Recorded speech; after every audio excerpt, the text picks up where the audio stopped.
years after the original Blade Runner was set, 37 years if we're talking our time, we now have Blade Runner 2049. Let's take a look. There is an order to things. That's what we do here. We keep order.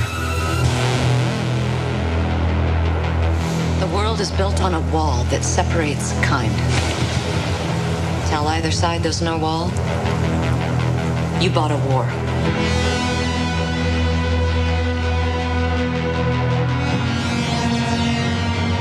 You're a cop. I had your job once. I was good at it.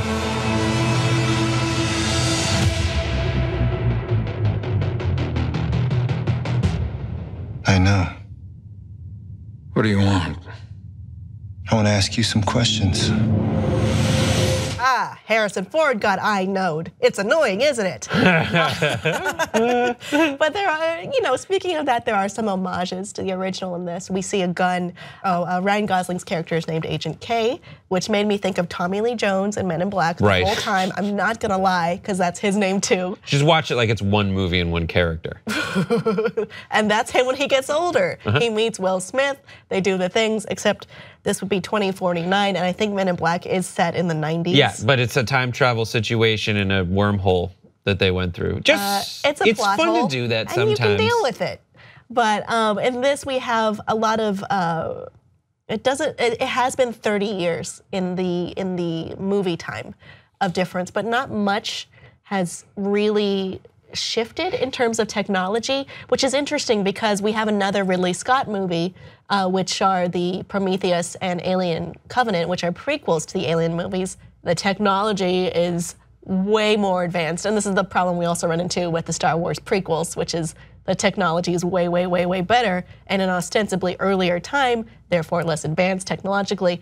But it looks like it's evolved a little, but not a lot, which may indicate continuity for one, but also maybe things aren't so good in this world and innovation has halted for a little bit. Right, these are the fun things and the exact right things to be thinking about when you watch a trailer for a movie that you're anticipating, because you have to ask yourself a question like Denis Villeneuve.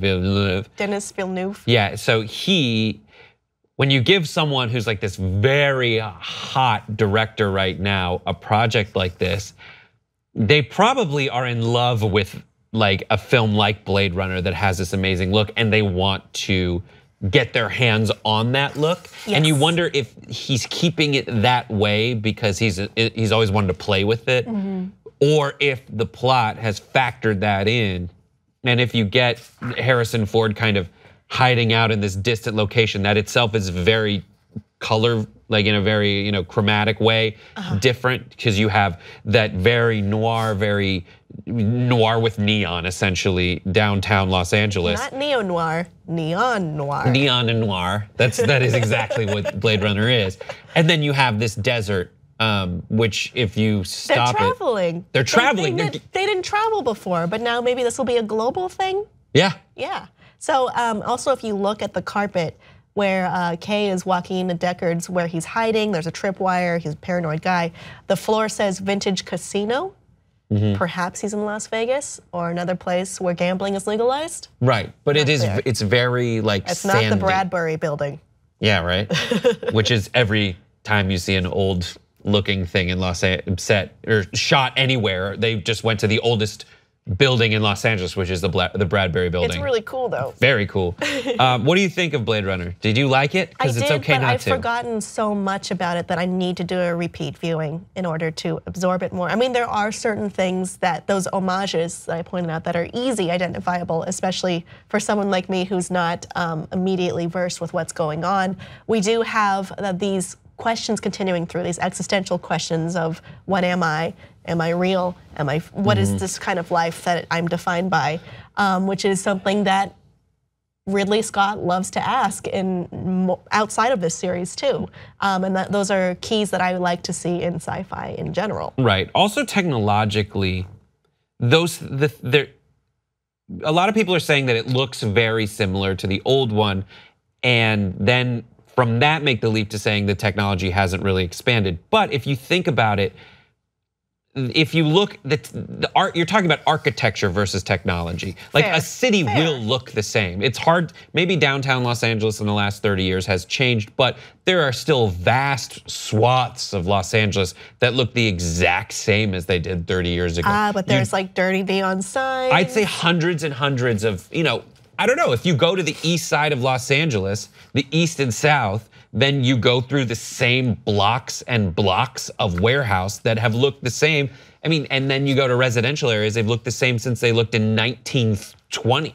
You have a bunch of craftsmen all lined up in a row. So it wouldn't necessarily be easy to see it. And then the innovations that you have in downtowns are maybe the screens that are going around look different and more intense. Well, maybe and so when just last thing they have holograms that take the place of what you would have otherwise seen. That was an interesting thing to see. It reminded me of a few other sci-fi movies as well.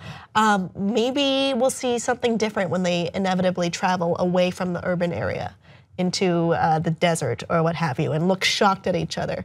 One key question that existed in Blade Runner and was continued to ask, and then we have the director's cut and we have this cut, is Deckard a replicant? And in this one, it looks like Kay is having that same existential question, am I a replicant? There's an interesting line that said near the end of the trailer, I always told you, you're special.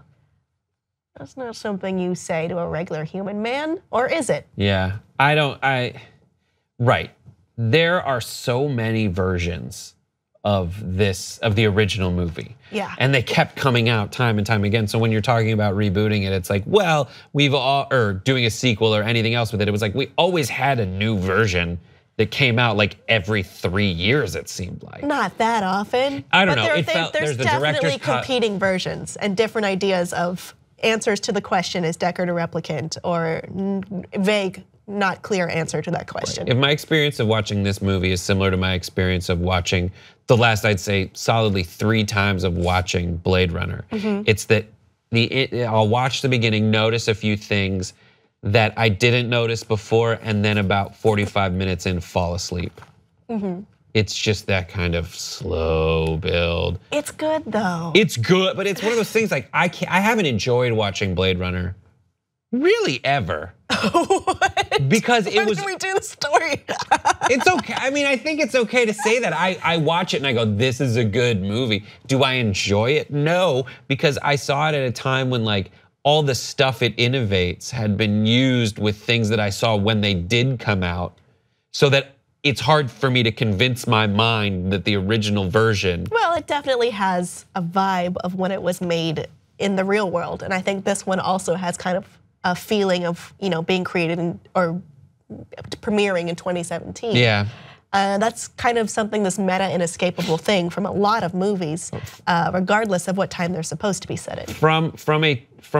And this is just what I think, and it's probably wrong, but from a effects perspective, when I look at movies like the original Blade Runner, it seemed like to get around of a lot of their technological limitations, they just made stuff darker and dirtier.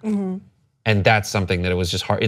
I don't know. It's such a, all of the recuts are like 4 hours long. So it was hard for me to find the original. So I watched the new releases, and it's mostly stuff that they should have cut out anyway. Well, we're still asking the question, who is human? What is human? Is Deckard human? Is Kay human? What do you think? What are your opinions on the true, canon of this, and which one they will be following? Let us know below in the comments, and please like and subscribe for more.